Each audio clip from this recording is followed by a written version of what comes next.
स्वागत है आपका दोस्तों बिहार न्यूज में। मैं हूं फिरदौस गनी और आप देख रहे हैं केडीबी लाइव। दोस्तों आज हो चुका है 23 सितंबर 2025।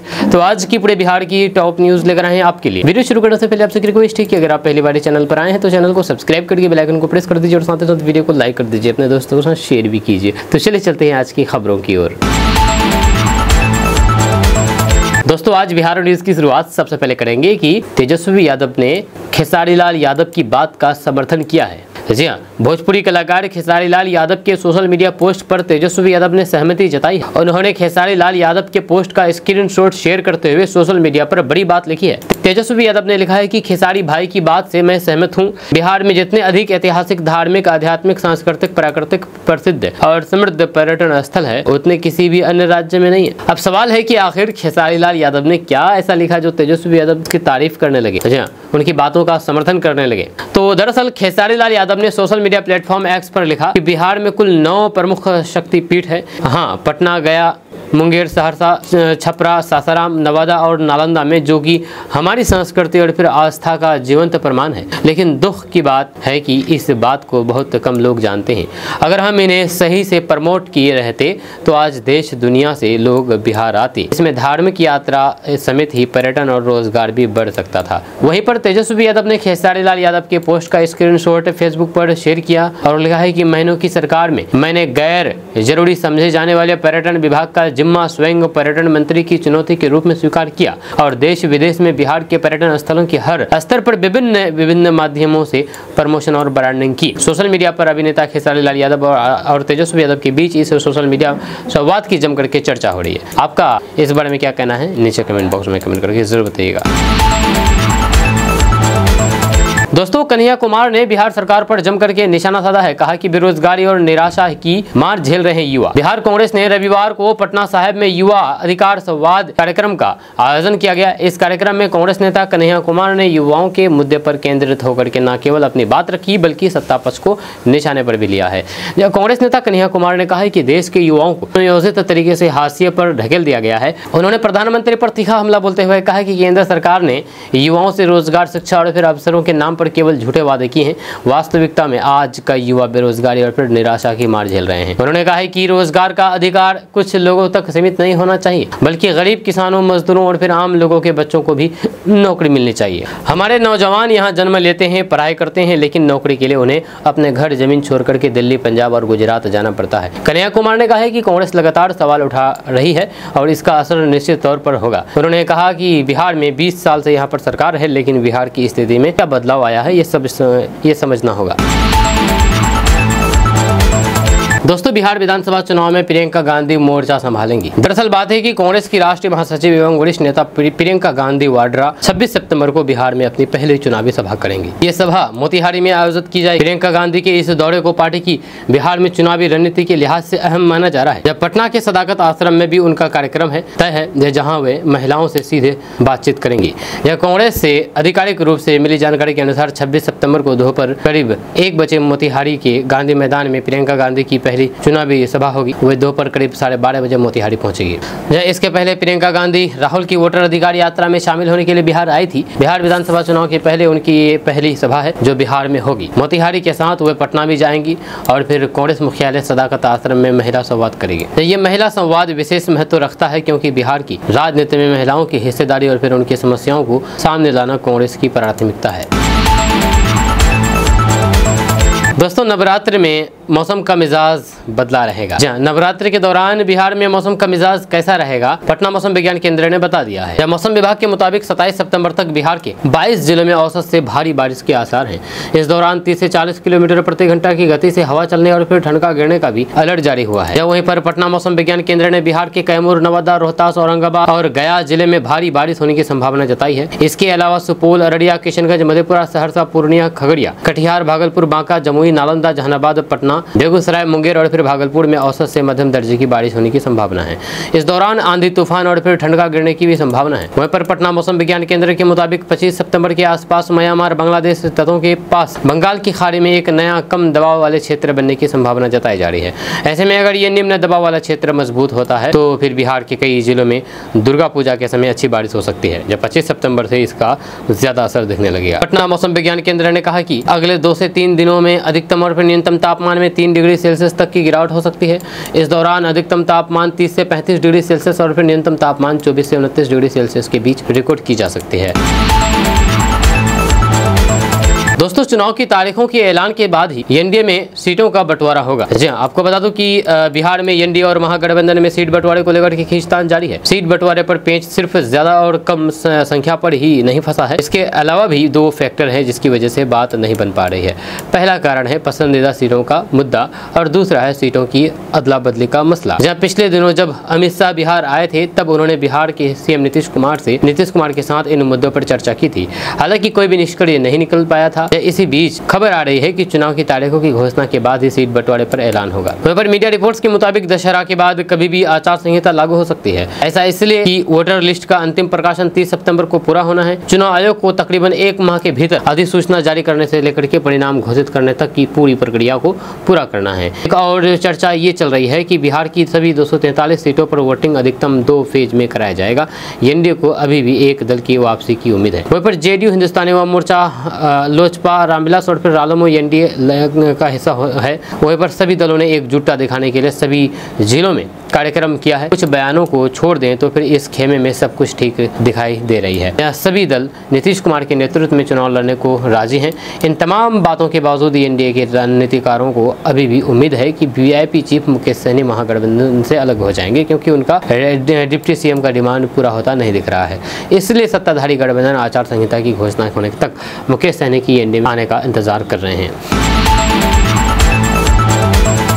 दोस्तों, तेजस्वी यादव का एक वीडियो काफी ज्यादा वायरल हो रहा है। ये वीडियो घोड़े का है। जी हाँ, सोशल मीडिया पर बिहार चुनाव से पहले लालू प्रसाद यादव के छोटे बेटे और पूर्व डिप्टी सीएम तेजस्वी यादव का एक वीडियो तेजी से वायरल हो रहा है। वीडियो में वो घोड़े पर सवार होते हैं, लेकिन घोड़ा उनको नीचे गिरा देता है। यूजर्स इसे असली वीडियो समझ करके तेजस्वी यादव पर तंज कसते हुए शेयर कर रहे हैं। वहीं पर केडीवी लाइव ने अपनी पड़ताल में पाया है कि वायरल दावा गलत है। असल में वायरल हो रहे वीडियो को AI की मदद से एडिट किया गया है। जहाँ असली वीडियो में तेजस्वी यादव घोड़े पर बैठते हैं और चले जाते हैं, लेकिन बैठने के बाद के वीडियो को एडिट कर दिया गया है और फिर दुष्प्रचार की मंशा से वहां पर AI से बने वीडियो को जोड़ दिया गया है। तो केडीवी लाइव की इस पड़ताल में पाया गया है कि तेजस्वी यादव का ये जो वीडियो वायरल हो रहा है घोड़े से गिरने का, ये फेक है, गलत है, धार्मिक है।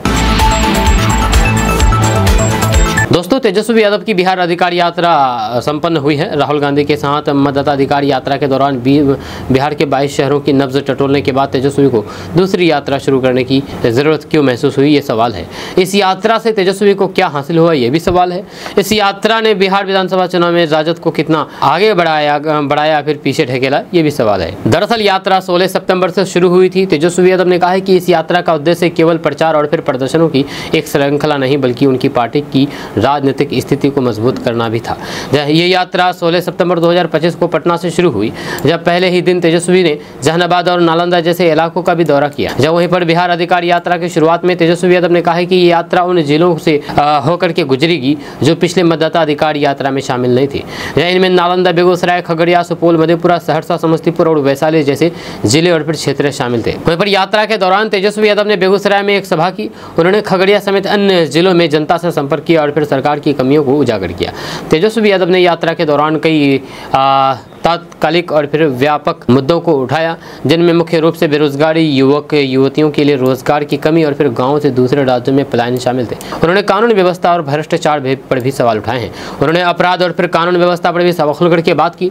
तेजस्वी यादव ने कहा है कि अपराध बढ़े हैं, महिलाओं की सुरक्षा कम हुई है और पुलिस थानों और फिर सरकारी दफ्तरों में भ्रष्टाचार और दबाव बढ़ा है। लोग अब अपने घरों में सुरक्षित महसूस नहीं करते हैं। वहीं पर तेजस्वी यादव ने भ्रष्टाचार, रंगदारी, जमीन पर कब्जा, सरकारी दफ्तर में जबरन वसूली, अधिकारियों पर गड़बड़ी के आरोप, योजना में लापरवाही जैसे मुद्दों को भी जोरदार तरीके से उठाया है। वहीं पर शिक्षा, स्वास्थ्य, महिला अधिकार, स्कूलों कॉलेजों की स्थिति, स्वास्थ्य सुविधाएं, महिला सुरक्षा और फिर शिक्षक सम्मान जैसी बुनियादी मुद्दे भी तेजस्वी के दौरे में छाए रहे। वहीं पर तेजस्वी यादव ने यह भी संकेत दिया है कि विपक्षी गठबंधन का मुख्यमंत्री पद का चेहरा तय करने का समय नजदीक है। उन्होंने जनता से सवाल पूछा है कि नकल मुख्यमंत्री या फिर असली मुख्यमंत्री। हालांकि ये मुद्दा इस दौरे में राहुल गांधी की मताधिकार यात्रा जितना प्रमुख नहीं है, लेकिन तेजस्वी ने इस विषय को पूरी तरीके से छोड़ा भी नहीं है। दोस्तों, लालू प्रसाद यादव के बड़े बेटे जनशक्ति जनता दल के प्रमुख तेज प्रताप यादव ने एक बार फिर से चौंकाने वाले बयान दिए हैं, जहां उनके तेवर ऐसे रहे जिससे साफ झलकता है कि वे अब अपनी पुरानी पार्टी राजद से पूरी तरीके से दूरी बना चुके हैं।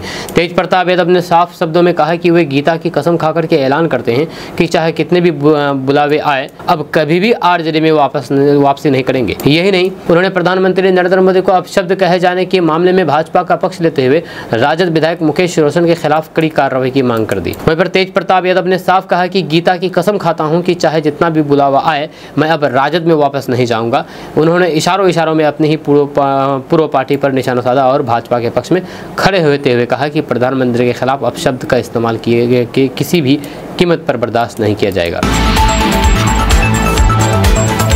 दोस्तों, चिराग पासवान ने सीट बंटवारे को लेकर के ऐसा बयान दिया है जिसने सियासी हलचल को और बढ़ा दिया है। उन्होंने अपने सम्मानजनक सीटों पर अड़े रहने की बात कह करके स्पष्ट कर दिया है कि उनकी पार्टी किसी भी कीमत पर समझौता नहीं करेगी। चिराग पासवान ने साफ शब्दों में कहा कि वे सम्मानजनक सीटों पर कभी भी समझौता नहीं करेंगे। जब उनके इस बयान ने यह संकेत दिया है कि अगर उन्हें उनकी पार्टी की ताकत के हिसाब से सीटें नहीं मिली तो फिर वे कोई भी सख्त कदम उठाने से पीछे नहीं हटेंगे। उन्होंने ये भी कहा है कि सम्मान से समझौता कर कौन किस गठबंधन में रहा है ये सबको पता है, जिससे उन्होंने गठबंधन के अन्य दलों पर भी तंज कसा है। चिराग पासवान का ये रुख साफ दिखाता है कि लोजपा रामविलास अपनी पहचान और ताकत को कमजोर नहीं होने देना चाहती है। चिराग पासवान ने सीटों के बंटवारे की घोषणा की संभावना तारीखों का भी संकेत दिया है। उन्होंने कहा है कि ये नवरात्र में किया जाएगा क्योंकि ये शुभ समय होता है और फिर इस दौरान सभी गठबंधन सहयोगियों को शुभ समाचार मिलेगा। ये बयान एक तरह से एनडीए नेतृत्व पर दबाव डालने की रणनीति के रूप में भी देखा जा रहा है। वहीं पर चिराग पासवान ने स्पष्ट कर दिया है कि उनकी पार्टी तभी मान जाएगी जब उन्हें उनकी शर्तों के अनुसार सम्मानजनक सीटें मिलेगी। कुल मिलाकर के चिराग पासवान का ये बयान एनडीए के भीतर सीट बंटवारे को लेकर के चल रही बातचीत को और अधिक दिलचस्प बना रहा है, जिससे आगामी चुनाव से पहले ही राजनीतिक गहमागहमी और बढ़ गई है। इससे पहले पूर्णिया में चिराग पासवान ने एक रैली की थी जिसमें उन्होंने कहा था कि उनके पिता स्वर्गीय रामविलास पासवान की वजह से मुफ्त राशन, अनाज, बैगन के भाव में मोबाइल मिल रहे हैं। दोस्तों, विजय कुमार सिन्हा ने आरजेडी में फूट बताया है। दरअसल बात यह है कि विजय कुमार सिन्हा ने, यानी कि जो बिहार के उप मुख्यमंत्री है, बीजेपी नेता विजय कुमार सिन्हा ने आरजेडी नेता रोहिणी आचार्य के हालिया बयान पर भी तीखा पलटवार किया है। उन्होंने कहा है कि गलत मानसिकता और फिर गलत कमाई का अन्न खाने से वो वातावरण भी गलत बनता है और देर सवेर उसका असर भी दिखता है।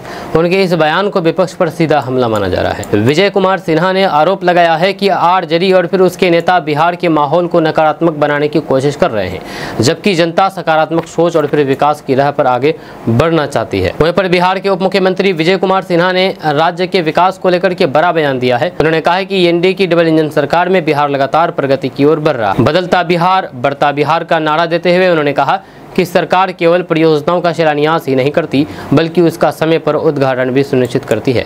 जब वहीं पर विजय कुमार सिन्हा ने दावा किया है कि बिहार के हर क्षेत्र, चाहे शिक्षा हो, स्वास्थ्य हो, उद्योग हो या फिर बुनियादी ढांचा में विकास की गति तेज हुई है। उन्होंने कहा है कि बिहार अब केवल योजनाओं और फिर घोषणाओं तक सीमित नहीं है बल्कि धरातल पर काम हो रहा है और फिर जनता इसका प्रत्यक्ष लाभ उठा रही है। वहीं पर राजनीतिक विश्लेषकों का मानना है कि विधानसभा चुनाव से पहले एनडीए और फिर महागठबंधन के बीच इस तरह की बयानबाजी तेज होती जाएगी, जहाँ पर एक और एनडीए सरकार अपने कामकाज और फिर विकास योजनाओं को चुनावी मुद्दा बना रही है, वहीं पर विपक्ष भ्रष्टाचार और रोजगार जैसे सवालों पर सरकार को घेरने की कोशिश कर रही है। दोस्तों, मुख्यमंत्री नीतीश कुमार ने पटना जिला के दीघा में आयोजित कार्यक्रम स्थल से 6,495 करोड़ 89 लाख रुपए की लागत से पटना जिला अंतर्गत दीघा शेरपुर बिहेटा तक जेपी गंगा पथ परियोजना के विस्तारीकरण कार्य का शिलान्यास किया है। जेपी गंगा पथ परियोजना के विस्तारीकरण कार्य पूरा होने से पटना, आरा, बक्सर, राष्ट्रीय उच्च पथ तथा लखनऊ गाजीपुर के बीच निर्मित पूर्वांचल एक्सप्रेसवे एवं आरा मोहनिया राष्ट्रीय उच्च पथ से संपर्कता मिलेगी। साथ ही साथ दानापुर छितनावा मनेर पथ राष्ट्रीय उच्च पथ संख्या 30 पर लगने वाली जाम की समस्या से मुक्ति मिलेगी। राष्ट्रीय प्रौद्योगिकी संस्थान पटना एवं भारतीय प्रौद्योगिकी संस्थान पटना आने जाने में भी काफी सहूलियत होगी। साथ ही साथ बिहेटा हवाई अड्डा आने जाने में भी सुविधा होगी। उत्तर प्रदेश के मुलायम परिवार की तरह बिहार में लालू परिवार के भीतर भी राजनीतिक वर्चस्व की जंग छिड़ गई है। जब 2016 के अंत में बीजेपी अखिलेश यादव ने अपने चाचा शिवपाल यादव को साइकिल से उतार करके सड़क पर ला दिया था। जब मुलायम परिवार की अंदरूनी कलह के कारण अखिलेश को 2017 के चुनाव में करारी हार का सामना करना पड़ा और सपा सत्ता में वापसी करने में नाकाम रही। इस बीच बिहार चुनाव से ठीक पहले राजद प्रमुख लालू प्रसाद यादव ने अपने बड़े बेटे तेज प्रताप यादव को पार्टी से निकाल दिया। इससे पहले कि राजद तेज प्रताप कांड से उभर पाते, लालू यादव की बेटी जिन्होंने किडनी दान की थी, उन्होंने अपना राजनीतिक रुख बदल दिया है। जब आचार्य ने सोशल मीडिया प्लेटफॉर्म एक्स पर तेजस्वी यादव, राजद पार्टी और फिर लालू यादव परिवार के कई सदस्यों को अनफॉलो कर दिया है। इससे पहले बिहार अधिकार यात्रा के दौरान रोहिणी आचार्य ने तेजस्वी यादव की बस में आगे की सीट पर बैठे संजय यादव से पूछताछ का भी समर्थन किया था। वहीं पर अब सवाल है कि क्या लालू परिवार की ये अंदरूनी कलह बिहार चुनाव में राजद के लिए महंगी साबित हो सकती है। वहीं पर बिहार विधानसभा चुनाव की राजनीतिक सरगर्मी के बीच लालू परिवार में चल रही राजनीतिक कलह तेजस्वी यादव के लिए चिंता का विषय बन गई है। बिहार अधिकार यात्रा बस में संजय यादव के आगे की सीट पर बैठने को लेकर के पटना के आलोक कुमार ने अपने फेसबुक पेज पर लिखा है कि आगे की सीट हमेशा शीर्ष नेतृत्व के लिए होती है, लेकिन अगर कोई खुद को श्रेष्ठ समझने लगे तो फिर ये एक गंभीर संकेत है। लालू यादव की बेटी रोहिणी आचार्य ने बिना कोई और फिर जानकारी दिए इस पोस्ट को अपने सोशल मीडिया पेज पर शेयर किए हैं। वहीं पर एक अन्य पोस्ट में रोहिणी आचार्य ने लिखा है कि बस की आगे की सीट पर महिला राजद नेता और फिर अन्य नेता बैठे दिखाई दिए। इसके बाद उन्होंने एक और पोस्ट किया जिसमें रोहिणी आचार्य को स्ट्रेचर पर ले जाते हुए एक वीडियो भी शामिल था। उन्होंने लिखा है कि जिन लोगों में अपनी जान जोखिम में डाल करके सबसे बड़ा त्याग करने का साहस होता है, उनके खून में निडरता, निर्भीकता और फिर स्वाभिमान दौड़ता है। दोस्तों, आगामी बिहार विधानसभा चुनाव को लेकर के एक तरफ तमाम पार्टियां तैयारी में जुटी हुई है, तो फिर वहीं दूसरी तरफ पोस्टर वार भी शुरू हो गया है। जहां आरजेडी की ओर से पोस्टर लगा करके ये मैसेज देने की कोशिश की गई है कि बिहार आगे भी बढ़ेगा, खुशहाल बिहार तभी होगा, चौमुखी विकास तभी होगा जब तेजस्वी सरकार आएगी। वहीं पर पोस्टर में लिखा है कि उन्नत जीवन खुशहाल बिहार जब बनेगी तेजस्वी सरकार। वहीं पर माई बहन मान योजना 2500 रुपये गरीब महिलाओं को हर महीने दिए जाएंगे। सामाजिक सुरक्षा पेंशन योजना 1500 रुपये प्रतिमाह, मुफ्त बिजली 200 यूनिट घरेलू उपभोक्ताओं को प्रति महीने, डोमिसाइल नीति लागू होगी। स्थानीय युवाओं को रोजगार में प्राथमिकता, लाखों युवाओं को रोजगार किए जाएंगे, उद्योग धंधे बिहार में लगेंगे। इसके अलावा सरकारी नौकरियों की परीक्षाओं का फॉर्म शुल्क माफ होगा, पलायन रोका जाएगा। पोस्टर में ये भी कहा गया है कि ये पोस्टर आरजेडी नेता उमेश यादव की तरफ से लगाए गए हैं। बड़ी बात यह है कि इसमें महागठबंधन सरकार की बात नहीं की गई है, न ही महागठबंधन के वादों का जिक्र है। आरजेडी के चुनावी वादे का जिक्र किया गया है और तेजस्वी की सरकार की बात कही गई है। आपको बता दें कि महागठबंधन की वोटर अधिकार यात्रा में एकजुटता दिखने के बाद कांग्रेस और फिर आरजेडी में दूरियां नजर आ रही है। जहां अब तक सीट शेयरिंग और फिर सीएम फेस को लेकर के कोई भी बातचीत नहीं हुई है। हालांकि कांग्रेस सांसद अखिलेश सिंह ने ये बार बार कहा है कि बिहार के सीएम फेस तेजस्वी यादव ही है, इसमें कोई भी अगर मगर नहीं है। लेकिन कांग्रेस के अन्य बड़े नेताओं की तरफ से अब तक ये बात खुल करके कही गई है नहीं कही गई है। सीटों को लेकर के भी कांग्रेस आरजेडी पर अच्छी सीटों के लिए प्रेशर बनाई हुई है। कुल मिलाकर के आरजेडी इन्हीं सब वजहों से कांग्रेस से इधर अपनी पार्टी के अलग प्रचार में जुटे हुए हैं।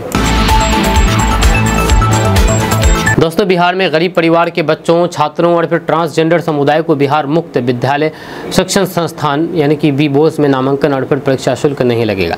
मैट्रिक और इंटरमीडिएट में इस वर्ग के छात्र छात्राओं का नामांकन और परीक्षा शुल्क शिक्षा विभाग देगा। इससे बिहार में सालाना लगभग 1 लाख से अधिक छात्र छात्राओं को लाभ होगा।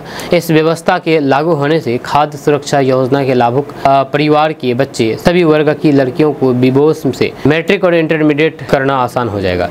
यानी कि बिहार बोर्ड वहीं पर ओपन स्कूलिंग के तहत विद्यार्थियों को इसकी सुविधा दिलाने के लिए शिक्षा विभाग ने प्रस्ताव तैयार किया है। ऐसे शिक्षा विभाग ने सहमति के लिए राज्य की लोक वित्त समिति को भेज दिया है। समिति से सहमति मिलने के बाद इस पर कैबिनेट की मंजूरी ली जाएगी।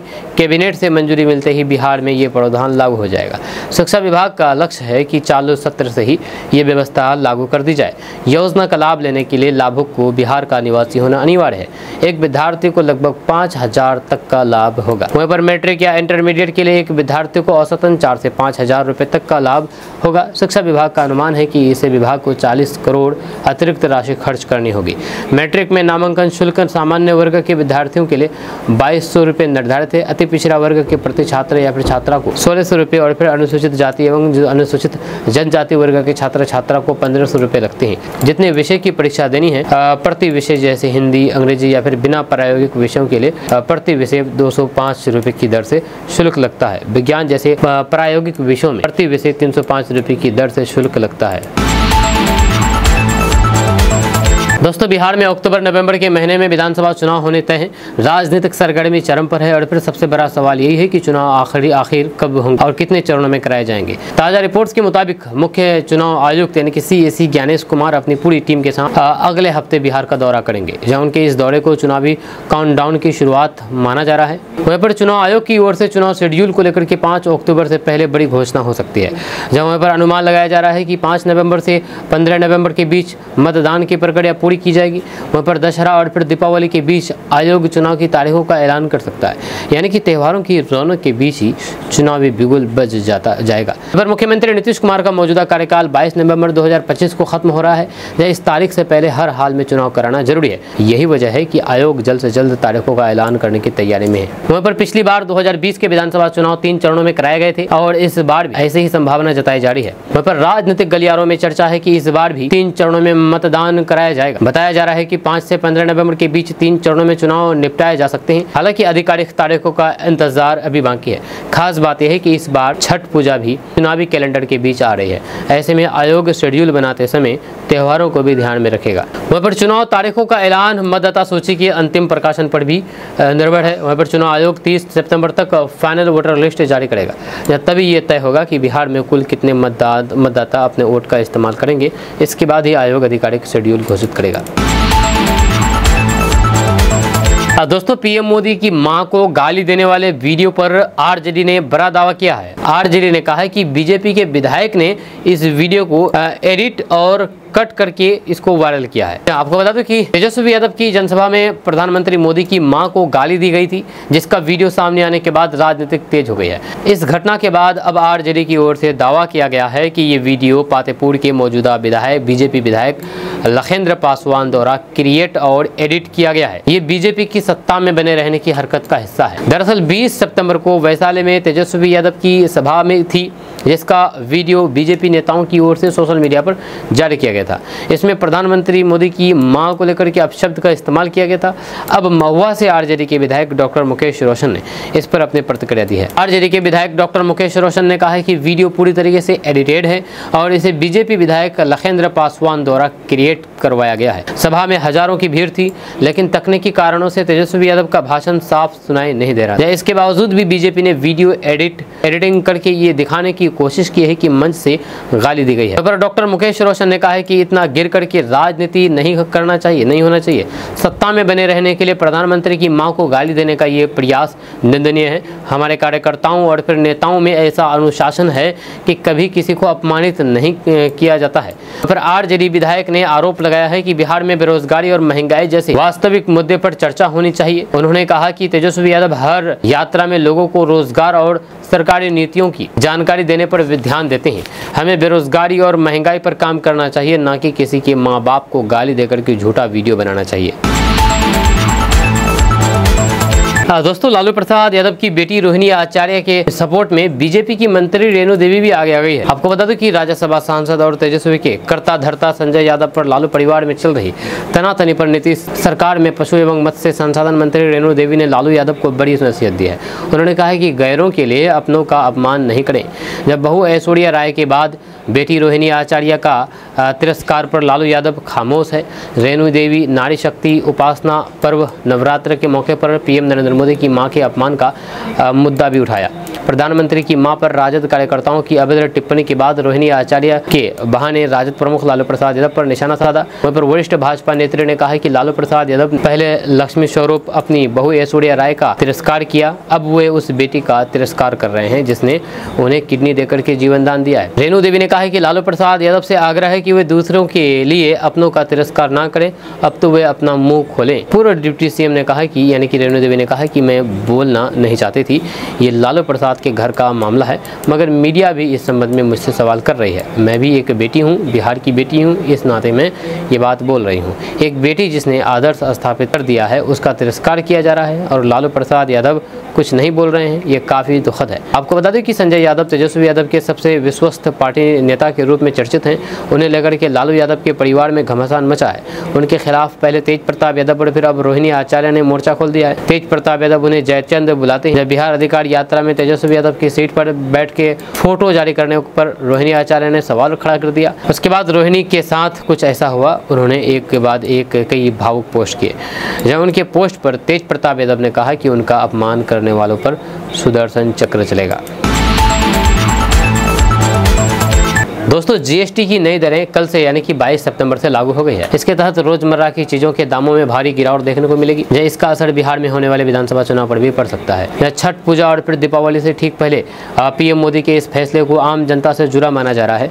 वहीं पर इन जीएसटी सुधारों को पीएम मोदी ने खुशियों का डबल धमाका करार दिया है। नए जीएसटी दरों से नवरात्रि पर दुर्गा की मूर्तियों और फिर छठ पूजा के लिए अन्य सामग्री जैसे कि सूप, दौरा और फिर पूजन सामग्री सस्ती होने की पूरी संभावना है। वहाँ पर दीपावली और फिर छठ पूजा से पहले जीएसटी दरें कम होने से लोगों को अधिक खरीदारी करने का मौका मिलेगा, जिससे त्योहारी सीजन में बाजारों में रौनक बढ़ेगी। रोजमर्रा और फिर दैनिक उपयोग की वस्तुओं की कीमतों में कमी से बिहार में आम लोगों को राहत मिलने की संभावना है।